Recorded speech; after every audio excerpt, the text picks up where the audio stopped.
চাকরি পাবেন, চাকরি নিশ্চিত করবেন।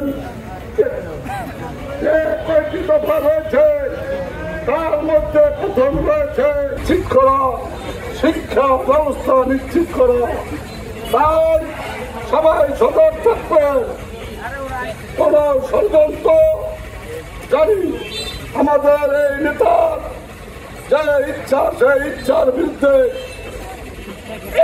ষড়যন্ত্র না করতে পারে, তারা ক্রমণের সাথে থেকে এদেশের মানুষের পাশে থেকে আগামীতে ধানের শীষে ভোট দিয়ে বিএনপিকে জয় করব। জনাব তারেক রহমান গণতান্ত্রিক বলে একটি ভোটের মাধ্যমে সরকার গঠন করার কথা নির্দেশ দিয়েছেন। আগামী ফেব্রুয়ারিতে ভোটের নির্দেশনা দিয়েছেন।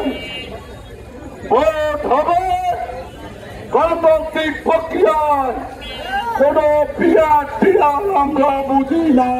গণতান্ত্রিক উপায়ে ভোট দেওয়ার জন্য কোন পিয়ার টিয়ার বুঝি না, আমরা বুঝি ভোট। আমরা ভোট দিব ধানের শীষে।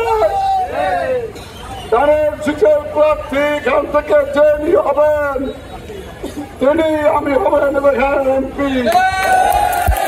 ওই সমস্ত বাউতাবাদী চলবে না।